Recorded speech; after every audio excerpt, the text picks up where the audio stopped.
오늘은 10월의 첫 주일입니다. 그렇죠? 예배에 나오신 모든 분들 가운데 주님의 사랑과 은총이 넘쳐나기를 간절히 소망합니다. 아침 저녁으로 참 많이 시원해졌는데 건강 잃지 않았으면 좋겠습니다. 우리 집사님 요괴뱃의 노래 찬양 부르는데 가슴이 뭉클했어요. 성경을 읽으니까 더 그게 싹 들어오지 않습니까? 성경 읽는 분들은 정말 어땠을까? 부모님의 그 마음이 어땠을까? 여러분, 오늘 이 시대를 살아갈 때에 우리가 믿음의 걸음을 걸어갑니다. 참 좁은 길이죠. 참 많은 분들이 제게 그런 걱정을 하면서 말씀합니다. 목사님 어때요? 목사님이 걱정이에요. 괜찮습니다 하면서 덤덤하게. 그런데 기도하고 말씀을 묵상하면서 느끼는 바가 있다면 하나님이 저를 바라보시면서 어떤 마음이었을까? 오늘 이 요괴뱃의 찬양의 가사 속에서 부모의 그 마음이 하나님의 마음인 것 같아요. 여러분, 우리 사랑하는 성도님들도 인생의 걸음을 걸어갈 때에 때로는 지치고 힘들고 고단할 때가 참 많을 겁니다. 그때 여러분, 세상에 아무도 없는 것 같지만 우리 주님이 저와 여러분과 함께 하시고 신이 위로자가 되시고 역사해 주시는 줄 믿습니다. 그러기에 오늘도 우리는 묵묵히 십자가의 길, 믿음의 길을 걸어가야 하는 줄 믿습니다. 여러분, 지난주에 우리 설교를 말씀을 들었는데 제목이 무엇이었습니까? 복은 복인데 어떤 믿음요? 복이 되는 믿음. 복이 되는 믿음이 어떤 믿음이냐? 은혜의 자리를 이탈하지 않는 거예요. 여러분, 도마는 제자들이 다 모였을 때 그 자리를 이탈했어요. 함께 있지 않았어요. 여러분, 그러니까 은혜의 자리, 기도의 자리, 예배의 자리, 축복의 자리 있다는 것은 복이 되는 믿음이 있는 자의 모습이라는 거예요. 아멘. 그러기에 늘 하나님이 기뻐하시는 그 자리에 서야 할 줄 믿습니다. 그런가 하면 여러분, 말씀을 잘 듣는 자가 복이 되는 믿음이에요. 그렇죠? 말씀을 잘 들어야 돼요. 하나님 말씀이 선포되어질 때에 그 말씀을 나의 말씀으로 받고, 아멘. 그래서 그 말씀을 따라 순종하는 자가 복이 있는 거예요. 뿐만 아니라 여러분, 인본주의적인 신앙이 아니라 신본주의적인 신앙을 갖는 거예요. 신본적인 신앙의 소유자, 하나님 중심의 삶을 살아가는 자. 여러분, 오늘도 이 땅의 삶을 살면서 많은 사람들은 그런 얘기를 합니다. 돈이면 물질이면 다 된다라는 거 생각합니다. 근데 물질로 다 되지 않는 것이 참 많습니다. 그렇죠? 여러분, 우리의 마음을 물질로 살 수 있습니까? 살 수 없어요. 그 세상의 그 기준을 가지고 우리는 살아갈 수가 없는 거죠. 믿음의 사람은 믿음의 기준으로 하나님 주시는 말씀을 따라, 하나님 주신 말씀 중심. 왜? 하나님 살아 계시니까. 그러므로 인간적인 생각이 앞서지 않고 인간적인 경험이 중요하지 않고 하나님께서 역사하시는 것을 믿고 확신하는 것이 중요하다는 거죠. 한번 따라합니다. 하나님 중심, 말씀 중심, 교회 중심의 신앙. 이것이 가장 건강한 신앙임을 꼭 기억하시고, 하나님 중심, 말씀 중심, 교회 중심, 그런 신앙들로, 이것이 바로 믿음, 복이 되는 믿음의 사람의 모습입니다. 요한복음 20장 29절에 뭐라고 말씀하셨습니까? 예수께서 이르시되 너는 나를 본고로 믿느냐? 보지 못하고 믿는 자들은 복되도다 하시니라. 복이 되는 믿음의 소유자로, 믿음의 사람으로, 성령의 사람으로, 기도의 사람으로 다 세워져가는 우리 선민의 모든 성도들 될 수 있기를 주의 이름으로 축원합니다. 오늘은 한번 따라합니다. 주님 무엇을 하리까? 주님 무엇을 하리까? 여러분, 이렇게 주님을 만났던 사람들의 공통적인 특징은 뭐냐 하면, 그렇다면 주님 무엇을 하리까라고 질문을 한다는 거예요. 여러분, 오늘 본문 사도행전 9장에 보면 다메섹에서 부활하신 주님을 만났던 이 사울, 자신의 체험을 지금 간증하는 내용이 오늘 본문의 내용입니다. 바울이 3차 전도여행을 마치고 예루살렘에 돌아와 총회 앞에서 선교 보고를 하는 중에 헬라인 즉 이방인들이 이들을 데리고 성전에 데리고 옵니다. 그것 때문에 율법과 거룩한 것을 더럽혔다라고 그렇게 무리들이 소동이 일어나죠. 그러면서 바울을 죽이고자 하는 그런 상황까지 이르게 됩니다. 바울은 이러한 위험한 상황에서 천부장과 군사들의 보호를 받으면서 지난날 자신이 만났던 부활의 주님을 지금 간증하고 있는 내용이 오늘 본문의 내용이에요. 위기의 상황, 위급한 상황에서 몸을 피하고 숨겨야 했지만 바울은 자신을 해치리는 그런 극렬 분자들 그들 앞에서 자신의 안전을 변명치 않고 오히려 자신의 주어진 사명이 무엇인지를 말하고 있는 내용이 오늘 본문의 내용인 것입니다. 여러분, 오늘 성경에서 바울이 말하고자 했던 핵심은 내가 무엇을 하는 사람인가? 부활의 주님이 나를 만나 주시고 나에게 무슨 사명을 주셨는지를 지금 말하고 있는 거예요. 바울은 지금 예수님이 부활한 사실, 친히 보았다, 나는 신비적 체험을 했다, 이것을 전하려고 했던 것이 결코 아니라는 거예요. 부활하신 주님을 만나고 나서 나는 어떤 삶을 살아야 되고 나에게 주어진 사명이 무엇인지를 그가 깨달았다라는 거예요. 그래서 그것을 간증하고 고백하는 내용이 오늘 본문의 내용인데, 여러분 오늘 본문 10절을 한번 같이 한번 읽어볼까요? 시작. 내가 이르되 주님 무엇을 하리이까? 주께서 이르시되 일어나 다메섹으로 들어가라. 내가 해야 할 모든 것을 거기서 누가 이루리라 하시거늘. 아멘. 바울은 이렇게 고백합니다. 주님 무엇을 하리이까? 주님. 여러분 이 질문은 누가 시켜서 한 것이 아니에요. 부활하신 주님을 만나고 나서 사도 바울은 스스로 그렇게 고백한 거예요. 주님 앞에. 주님 내가 무엇을 하리이까? 바울은 예수님을 만나기 전에 누구보다도 유대인으로 하나님을 위해서 충성을 다했던, 아주 유대교에 심취해 있던 열정적인 자였습니다. 누구보다도 율법을 지키고 또 누구보다도 경건한 사람이 되기 위해서 그렇게 노력을 했어요. 율법을 다 지키면 구원받는 그런 사상, 그런 생각들로 가득 차 있었습니다. 그래서 이 바울은 이 율법의 열심을 가지고 교회를 핍박하고 성도들을 박해했던 거예요. 이렇게 유대교의 열심을 내고 율법을 위해서라면 목숨을 다했던 사울에게 예수님이 찾아오신 거예요. 그리고 만나주신 거예요. 십자가에 죽으셨던 예수님께서 부활하셔서 사울을 찾아오셔서 만나주신 거예요. 사도행전 22장 7절에 보니까 이렇게 말합니다. 내가 땅에 엎드려져 들으니 소리에서 이르되 사울아 사울아 내가 왜 나를 박해하느냐 하시거늘. 사울에게 주님은 찾아오셔서 사울아 사울아 내가 왜 나를 박해하느냐라고 말씀하셨다는 거예요. 사울은 자기 열심을 가지고 유대교를 위해서 최선을 다하며 그렇게 살아옵니다. 그런데 그것은 결코 주님을 위한 일이 아니었더라는 거예요. 교회를 위한 일도 아니었더라는 거예요. 자기 열심이에요. 자기 열심. 여러분 오늘 이 시대를 살아가는 우리의 모습은 어떻습니까? 과연 주님을 위해서, 교회를 위해서, 교회를 사랑한다고 말하지만 정작 교회를 사랑하기 위해서 하는 행동이 아니라 자기 열심, 자기 만족, 자기 이름 드러내려고, 자기 자존심 때문에 주님과는 전혀 상관없는 그런 모습으로 살아가고 있는 모습들이 얼마나 많습니까? 사울이 그랬던 거죠. 사울은 이 열심으로 교회를 박해하고 믿음의 사람들에게 상처를 주고 고통을 주었어요. 이렇게 열정적으로 열심을 내었던 사울에게 예수님 찾아오셔서 무엇이라고 말씀합니까? 사울아 사울아 왜 내가 나를 박해하느냐라고 말합니다. 22장 8절에 보니까 그때에 사울이 대답합니다. 내가 대답하되 주님 누구시니까? 그때 예수님께서 뭐라고 하니까 네가 박해하는 나사렛 예수라는 거예요. 너가 박해하는 나사렛 예수다. 나는 나사렛 예수는 십자가에 못 박혀 죽었는데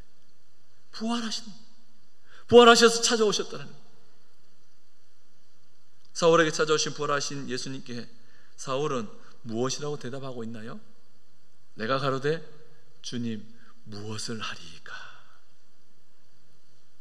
사랑하는 여러분, 부활의 주님을 만나고 주님으로부터 은혜와 은총을 받은 자는 자신에게 주어진 사명에 대해서 스스로 고백할 수밖에 없더라는 거예요. 주님 내가 무엇을 하리이까?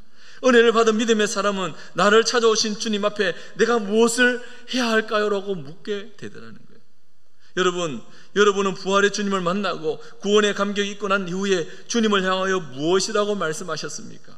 나 같은 죄인 살리신 주원의 놀라운 그 은혜를 경험했을 때에 그때 여러분들은 무엇을 하고 주님 앞에 고백합니까? 내가 주님을 위해서 어떻게 살까요? 나 같은 죄인을 살리신 주님의 은혜가 이렇게 놀라운데 그렇게 묻지 않았을까요? 바울은 부활의 주님을 만나고 은혜를 받은 후 내가 무엇을 해야 합니까? 라고 물었던 거예요. 당연한 거 아니겠어요? 죄인으로 살다가 부활하신 주님을 만나고 구원의 감격이 있다면 이제 구원의 감격을 가지고 내가 어떻게 살면 좋겠습니까? 라고 묻는 것은 당연한 이치라는 거예요. 이사야 6장에 보니까 이사야 선지자가 은혜를 받고 부르심을 받는 장면이 본문에 나옵니다. 그때 이사야 선지자는 어떤 고백을 하였을까요? 이사야서 6장 7절과 8절에 보니까 이렇게 말씀합니다. 그것을 내 입술에 대며 이르되 보라 이것이 내 입에 닿았으니 내 악이 제하여졌고 내 죄가 사하여졌느니라 하더라. 내가 또 주의 목소리를 들으니 주께서 이르시되 내가 누구를 보내며 누가 우리를 위하여 갈고 하시니 그때 내가 이르되 내가 여기 있나이다 나를 보내소서 하였더니. 주님 찾아오셔서 말씀하실 때에 누가 나를 위해 갈까? 내가 여기 있습니다. 나를 보내소서. 주님을 위해서 그렇게 헌신하고 충성하는 그런 선지자의 고백, 그 부르심 앞에 그런 고백이 있더라는 거예요. 사랑하는 성도 여러분, 구원의 감격이 있는 저와 여러분에게 주님 오늘도 찾아오셔서 말씀하십니다. 나를 위해서, 저 죽어가는 영혼들을 위해 누가 갈래? 여러분, 구원의 감격이 있고 부활하신 주님을 만났다면 주님 제가 가겠습니다 하지 않을까요? 아우 주님 구원받게 해주신 거 너무 감사한데, 그 은혜는 너무 감사한데, 나 같은 죄인 살려주신 거 너무 감사한데 제가 좀 바쁘거든 지금 이번 주간에는. 그렇게 말할까요? 아니요. 여러분, 그래서 예수 그리스도를 인격적으로 만나는 수많은 사람들은 주님의 그 말씀 앞에 목숨 다해 헌신하고 충성했던 거예요. 그곳이 생명을 잃는 곳이라 할지라도 여러분, 지금도 세계 곳곳에 5대양 6대주에 흩어져 복음을 전하는 수많은 선교사님들, 그런 마음으로 선교하고, 그렇죠? 국내에 여러분 지금은 시골에 가면 교회가요 성도들이 없대요. 이제 젊은 사람들이 없으니까 다 빠져나오고 시내 가니까. 연세 드신 분들, 전에 우스갯소리 말씀을 드렸는데 여러분 경로당에 가면은 70세가 막내입니다. 물주전자 들고 뛰어다녀야 돼요. 예? 그러니까 없어요.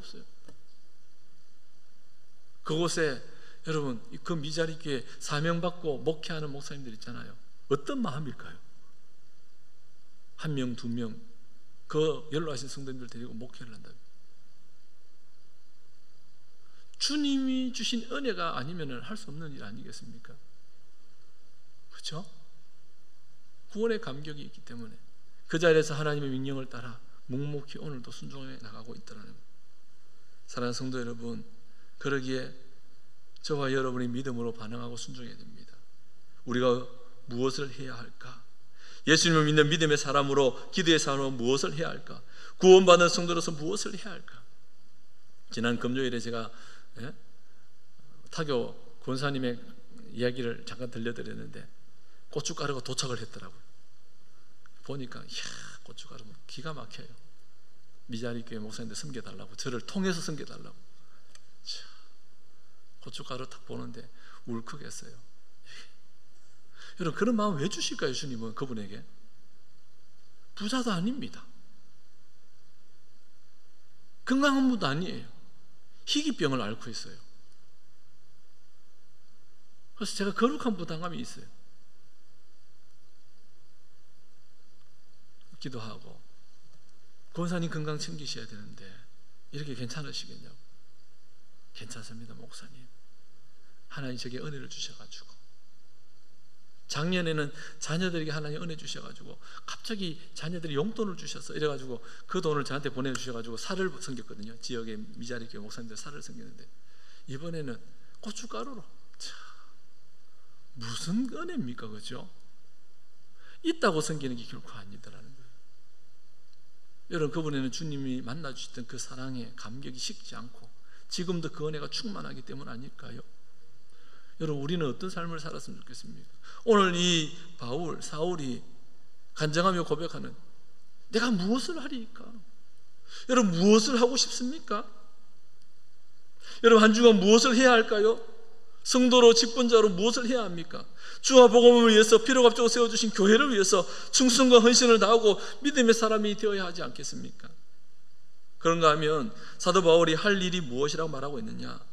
할 일이, 여러분, 바울은 자신이 부활의 주님을 만나고 주님 무엇을 하리까 하고 물을 때에 주님이 말씀하십니다. 일어나 다메섹으로 가라. 내가 그곳에서 이럴 일이 있다는 거예요. 사람을 통해서 누가 이럴 것이라는 거예요. 그래서 만난 자가 누구냐? 유대인들에게 칭찬을 듣는 아나니아라는 사람을 만나게 합니다. 참 아이러니하지 않습니까? 다른 사람이 아니에요. 유대교에 열심히 있지만 유대교의 칭찬을 듣는 사람이에요. 근데 그를 또 하나님께 사용하고 계시는 거예요. 여러분, 그런데 보세요. 이 아나니아의 음성을 하나님의 음성으로 바꿔 순종하여. 성경은 그것을 알려주고 있어요. 15절에 이렇게 말합니다. 내가 그를 위하여 모든 사람 앞에서 내가 보고 들은 것에 증인이 되리라. 누가? 아나니아가 한 이야기예요. 그래서 사도 바울은 주님이 만나 주셨고 너에게 이것을 이룰 사람이 있는데 거기 가서 들어라. 그래서 아나니아를 만났더니 아나니아가 뭐라고 합니까? 주를 위하여 모든 사람 앞에서 내가 보고 들은 것에 증인이 될 것이다. 여러분, 무엇을 하리라고 물었던 사울에게 하나님은 아나니아를 통해서 말씀해 주신 거예요. 부활하신 주님을 만나고 나서 우리가 무엇을 하리까 물을 때에 하나님은 우리에게 말씀해 주실 거예요. 어떻게 해요? 때로는 강단에서, 때로는 기도 가운데, 때로는 말씀을 읽는 가운데, 여러 가지 상황 가운데서 하나님께서는 감동 감화를 주셔서 우리로 하여금 우리의 사명이 무엇인지를 깨닫게 하시고 그 사명을 이루며 살라고 말씀해 주실 거라는 거죠. 사랑하는 여러분, 하나님이 사울을 왜 부르셨습니까? 부활하신 예수님이 왜 사울을 만나 주셨을까요? 다른 것이 아니라 사명을 일깨워 주시기 위해서요. 오늘 우리는 이곳에 부르신 이유는 사명을 일깨워 주시기 위해서 부르셨다는 사실을 잊지 않았으면 좋겠습니다. 부활하신 주님을 인격적으로 만났다면 우리는 부활하신 그 주님의 그 뜻과 계획 앞에 믿음으로 반응하며 순종해야 할 줄 믿습니다. 그렇다면 우리에게 있어서 사명은 뭐냐? 여러분, 우리의 사명이 뭘까요? 우리 교회는 10월 30일 날 2022년 10월 30일 총동원 전도주의를 하기로 했어요. 그죠? 여러분, 총동원 전도주의는 목사 혼자만 하는 게 아닙니다. 교회가 이 일을 결정하고 함께 동참하고 교회 구성원이 이를 위해서 기도하고, 아멘? 그럼 어떻게 할까? 우리 주변을 살피는 거예요. 교회 나오다가 안 나오는 분들, 코로나 때문에 안 나오는 분들, 복음을 전했는데 전에 한번 왔는데 지금 쉬고 있는 분들, 그들에게 다시 한번 더 뭐예요? 기도하고 마음을 모아 찾아가서 총동원 전도주니까 한번 오시라고 또 복음을 듣게 하는 거예요. 아멘? 여러분, 이것이 우리에게 교회의 성도들에게 주신 사명 아닐까요? 10월 17일부터 한 주간 특별 새벽 기도합니다. 이를 위해서 기도하러 준비하는 거예요. 이게 우리에게 주신 사명 아니에요? 선민교회 성도라고 말하면서 여러분, 선민교회가 함께 추구하는 그 목표를 향해 함께 달려가지 않는다면 죄송합니다만 곤란하지 않겠습니까? 여러분, 지금 해외에서 군복무 때문에 해외로 갔다가 돌아오지 못하는 한 사람이 있죠. 나이가 굉장히 많이 들었습니다. 유땡준이라는 분이 있는데 가끔씩 신문에 한 번씩 나오더라고요. 최근에 보니까 한국이 너무너무 돌아오고 싶어서 막 법적 소송을, 행정소송까지 다 벌이고 있습니다. 왜요? 한국에 돌아오고 싶어서. 그런데 그는 한국 사람으로서의 국민의 그 의무를 다하지 못해서 어떻게 한 거예요? 나는 미국 시민권자라고 미국 나가버린 거 아니에요? 그래? 그럼 미국 살아, 우리나라 들어오지 마, 이렇게 한 거 아니에요? 대한민국 국민이라면 국민이 가져야 될 의무가 있습니다. 그게 뭐예요? 여러 가지 있죠. 교육의 의무도 있고 납세의 의무도 있고 국방의 의무도 있습니다. 아멘? 그 의무를 지키는. 여러분, 그러기에 저와 여러분이 교인으로서의 그 의무를 잘 감당하는. 왜 하나님께서 우리에게 직분을 주셨을까요? 왜 이 직분 주셨습니까? 왜 중직자로 육군을 하는 것을 맡겨주셨습니까? 왜 그 달란트를 주셨습니까? 나는 구역장님, 지역장이고 안수입사하고 장로니까 벼슬 여기라고 준 거 아닙니다. 이게 무슨 벼슬입니까? 여러분, 벼슬로 여기는 순간 부끄럽게 되는 거예요. 그렇지 않겠어요? 여러분, 부모라는 직책을 하나님께 주셨습니다. 왜 주셨을까요? 자녀들을 잘 양육하라고. 그런데 부모가 되었는데 자녀 양육을 하지 않고 오히려 내팽개치고 있다면 그건 말이 안 되는 거죠. 여러분, 그러기에 저와 여러분이 이 사실을 꼭 기억해요. 우리는 성도로서 무슨 자격이 있어서 직분을 받았던 것이 아니에요. 하나님께서 우리에게 자격이 있어서 달란트를 준 것도 아니에요. 전적인 주님의 은혜 아니겠어요? 그 은혜를 받았기에 봉사하고 충성하고 헌신하는 거예요. 하나님은 우리에게 무슨 일을 하라고 말씀하십니까? 15절에 내가 그를 위하여 모든 사람 앞에서 내가 보고 들은 것에 증인이 되리라고 말씀하십니다. 주님을 위하여 모든 사람 앞에서 보고 들은 것에 증인이 되라는 것. 이것은 여러분 사울 한 사람의 고백이지만 명령이지만 우리를 향하신 하나님의 말씀이기도 한 겁니다. 그러기에 오늘도 저와 여러분 이 말씀 앞에 순종해 가는 거죠. 구원의 은혜를 받았기에 남은 생애에 주와 복음을 위해서 영혼 구원을 위해서 정인의 삶을 살아갈 수 있기를 주의 이름으로 축원합니다. 요한복음 15장 16절 같이 읽을까요? 너희가 나를 택한 것이 아니요 내가 너희를 택하여 세웠나니 이는 너희로 가서 열매를 맺게 하고 또 너희 열매가 항상 있게 하여 내 이름으로 아버지께 무엇을 구하든지 다 받게 하려 함이라. 아멘. 여러분 우리가 예수님을 택하여 구원받은 것이 결코 아니에요.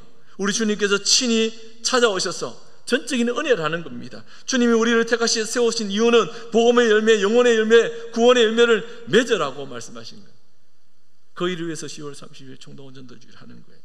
영혼 구원의 귀한 열매를 맺기 위함이라는 사실을 꼭 기억해야 할 줄 믿습니다. 마지막으로 여러분 사명자에게 그렇다면 어떤 준비가 필요하고 요구되어지느냐? 주님 무엇을 하리까요? 라고 물었던 사울에게 그러면 그 사울에게 어떤 준비가 필요하고 어떻게 주님은 요구하시느냐? 여러분 주님의 일은 누가 감당할 수 있습니까? 교회의 일, 복음을 전하는 일은 어떤 직분, 직책이 하는 것이 결코 아니죠. 사회적 경험이 풍부하다고 되어지는 것도 결코 아닙니다. 인간적인 열심과 열정으로 되어지는 것도 결코 아니에요. 우리에게 주어진 이 여러 가지 환경은 도구일 뿐이에요. 그래서 여러분 저와 여러분의 어떤 고백이 필요하냐? 나는 죽고 예수로 살아가는 고백. 날마다 자기를 부인하고 자기 십자가를 지고 주님을 따라가는 그런 믿음의 고백이 필요하죠. 주님이 전적으로 은혜입니다라는 그런 고백이에요. 이런 고백하는 자들의 특징이 뭐냐? 본문 10절, 16절에 이렇게 말합니다. 같이 있습니다. 이제는 왜 주저하나 일어나 주의 이름을 불러 세례를 받고 너의 죄를 씻으라 하더라. 아멘.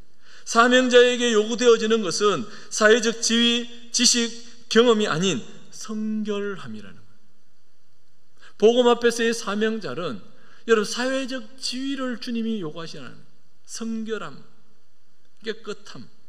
주와 복음을 위해서 우리가 해야 할 일은 뭐예요? 한마디로 죄를 깨끗하게 씻음 받는 일이라는 거예요. 주저하지 말고 일어나 주의 이름으로 세례를 받고 죄의 씻음을 받아 거룩함으로 주의 일을 감당하라는 거죠. 날마다 회개의 자리에 서 있어야 하는 이유가 바로 이것입니다. 왜? 하나님 우리에게 사명 주실 때에 그 사명 감당하기 위해서는 회개의 자리에서 기쁨과 감사함으로. 여러분 왜 우리가 자신이 없고 힘이 없습니까? 하나님의 아들, 딸이라고 말하면서 왜 여전히 세상 가운데 실패자처럼 살아가고 있습니까? 그것은 우리의 거룩함을 잃어버렸기 때문 아닐까요? 여전히 죄에 거하고 있기 때문 아닐까요? 사명자는 날마다 하나님 앞에 엎드려 하나님 주신 은혜로 살아가야 합니다. 날마다 회개함으로 성결한 삶을 살아야 하며 이로 인해 더욱더 담대함을 가지고 복음을 전하게 되는 것이죠. 이사야 6장의 이사야 선지자가 앞서서 말씀을 드렸지만 부르심을 받고 사명자로 나아갈 때에 이사야 선지자는 이렇게 고백합니다. 나는 입술이 부정한 사람이요 나는 입술이 부정한 백성 중에서 거주하면서 만군의 여호와이신 왕을 비어서놈이라 하였더라. 그때 하나님 뭐라고 말합니까? 그것을 내 입술에 대며 이르되 보라 이것이 내 입에 닿았으니 내 악이 지하여졌고 내 죄가 사하여졌느니라 하더라. 제단 숯불 내 입술에 대니 우리 찬송 불렀잖아요, 그죠? 제단 숯불 자기 이사야 선지자의 입술에 대어서 죄가 깨끗하게 침으로 말미암아 뭐요? 복음의 현장에 보내시는 거예요. 여러분 저와 여러분이 왜 복음을 주저합니까? 우리 이웃에게 복음을 전하는 걸 왜 주저합니까? 그들이 복음을 듣지 않았어요? 그럴 수도 있습니다. 거부할까 싶어요? 그럴 수도 있습니다. 가장 궁극적인 이유는 뭘까요? 우리의 거룩함을 잃어버렸기 때문에. 사실 내가 복음 전하면 저 사람이 나를 어떻게 볼까? 앞으로 살아갈 때에 특히 가까운 이웃들, 그죠? 직장인들. 왜? 실수 한번 하면 그때부터 뭐예요? 예수 믿는 사람들 욕하니까 두려움 있는 거예요. 사랑하는 성도 여러분, 저와 여러분 그런 마음이 있을 수 있다는 거예요. 담대하게 복음을 전해야 할 줄 믿습니다. 아멘. 오늘도 회개의 자리에서 주님을 인격적으로 만나고 주님 나와 함께 해달라고 그래서 다시금 힘을 얻고 거룩함을 회복해서 이번 한 주간도 복음을 전하는 저와 여러분 되어야 할 줄 믿습니다. 말씀 앞에 자신을 들여다보고 글쎄 보혈로 깨끗함을 입어 복음의 증인으로 사명자로 살아가는 또 한 주간 승리하는 복된 선민의 모든 성도들 될 수 있기를 주님의 이름으로 축원합니다.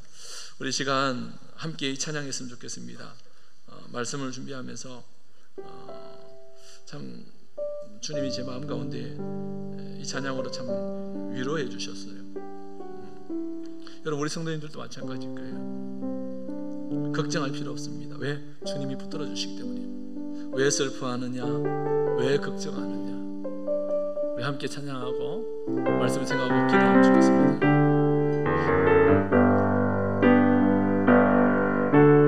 왜 슬퍼하느냐?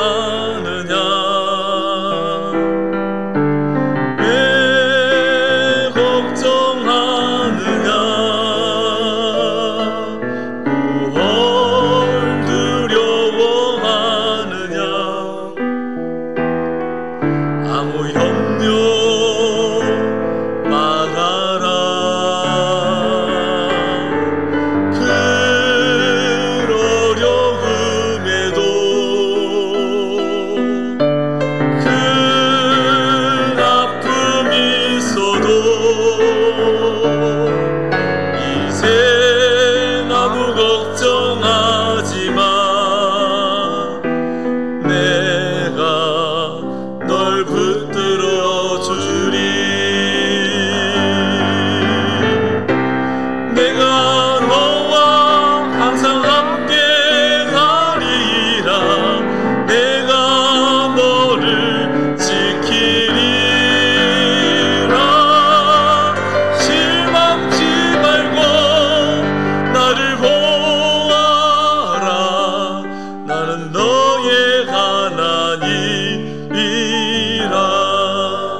슬퍼할 때도 있습니다. 걱정할 때도 있지요. 두려워할 때도 참 많아요. 그러나 우리 주님은 아무 염려 말라고 말씀하십니다. 찾아오셔서 위로해 주십니다. 그때의 사울처럼 주님 내가 무엇을 하리이까? 주의 말씀대로 순종함으로 승리하고 또 우리의 가족들에게 이웃들에게 정말 이 생명의 복음이 전해짐으로 영원구원의 귀한 역사를 이루는 은혜의 통로로 우리를 사용해 달라고. 그래서 나 자신도 우리의 가정도 우리 자녀들도 복을 누리고 그 복을 흘려보내는 축복의 통로가 되게 해달라고 우리 시간 주신 말씀을 기억하고 우리 함께 기도하겠습니다.